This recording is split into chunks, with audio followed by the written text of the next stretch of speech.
Good day, here are today's top stories from the Pna Headlines.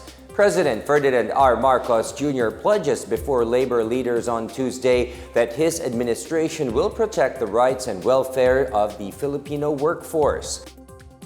In a dialogue at the Goldenberg Mansion in Malacanang, the president affirmed that the government supports open and meaningful dialogue towards ensuring dignified work, adequate wages, and a hopeful future for every Filipino. In a statement, Trade Union Congress of the Philippines President and House Deputy Speaker Raymond Mendoza said the dialogue brought up the most urgent concerns faced by workers. The discussions included protection of workers' rights, living wages, and creation of decent jobs, as well as strengthening the right of workers to freely form and join unions.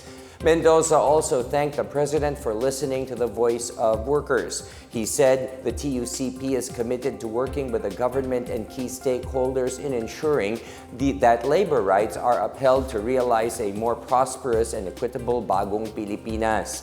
The TUCP is pushing for the passage of several measures benefiting the labor sector, including the Union Formation Act, Assumption of Jurisdiction Act, and Workers' Right to Strike Act.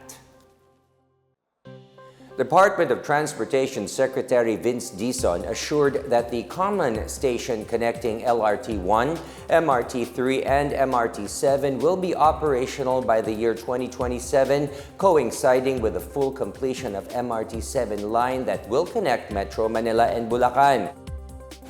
Dizon stated it prior to the approval of his ad interim appointment as Secretary of the Department of Transportation by the Transportation Committee of the Commission on Appointments.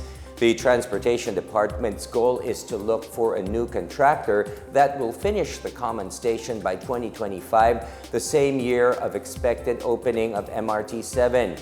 The common station, officially known as the Unified Grand Central Station, is a critical transportation hub that has been delayed for 15 years.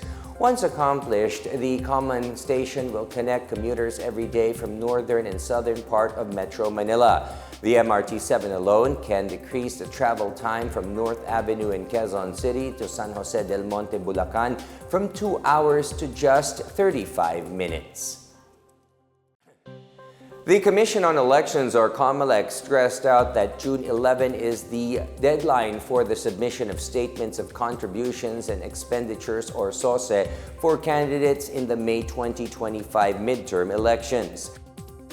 In an interview on Tuesday, Comelec Chairperson George Erwin Garcia said that the deadline of SOCE filing was announced a long time ago. Both winners and losing candidates must file their SOCE or else they will have to face legal penalties and consequences, Garcia added. All SOCEs must be passed in both hard and soft copies. Submitted SOCEs via registered mail, electronic mail, courier, or messenger platform is not accepted by the Comelec. The candidates can submit their SOCEs during weekdays and Saturdays, including holidays, from 8 a.m. to 5 p.m. at the Comelec Political Finance and Affairs Office in Intramuros, Manila.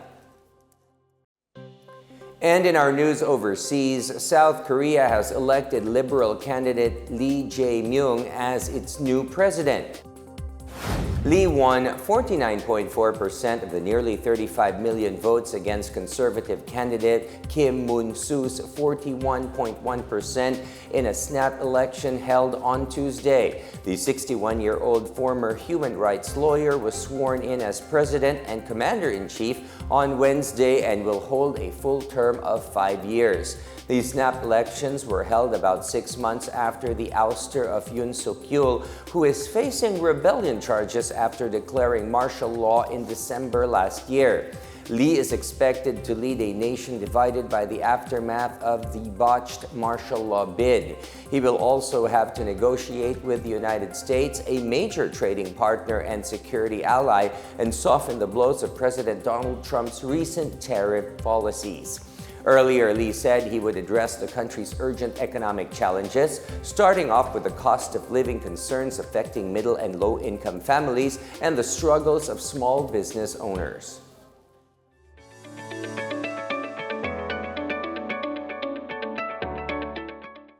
And in our business news, President Ferdinand R. Marcos Jr. has expressed contentment with the changes being implemented at the Ninoy Aquino International Airport Terminal 3. The President on Tuesday joined airport officials in inspecting NAIA's new facilities, as well as the progress and upgrades since it was turned over to the new NAIA Infrastructure Corporation. In a social media post, Marcos noted the improvement in facilities dedicated to overseas Filipino workers, such as the new immigration lane and the second OFW lounge opened after the first one at NAIA Terminal 1. Other improvements include a TNVS hub for passengers, cleaner comfort rooms, additional airport staff, and better power supply. Marcos said they are addressing a new project that would further enhance airport services, especially those that will benefit OFWs. He further affirmed the administration's commitment to improve the country's airports and provide a better travel experience. Meanwhile, the Philippine Deposit Insurance Corporation, or PDIC, reported higher sales after selling its assets last year. The PDIC generated 411.4 million pesos from the sale of properties in 2024. This was higher by 24.7% from the sales worth 330 million pesos in 2023. The PDIC sold a total of 281 properties, including 71 PDIC acquired assets and 210 owned by closed banks. The PDIC said it is committed to enhancing its asset disposal programs to attract more buyers and ensure more funds are circulated to the economy through investments and savings. And those are the latest and the biggest stories from the Pna Headlines. For more news updates, visit our website pna.gov.ph or our Facebook and X account, Philippine News Agency. The Pna Headlines is also streamed via the Serbisyo Facebook page. You may also watch the Pna Headlines through the Philippine News Agency's YouTube account and via the News and Information Bureau website under PNA News.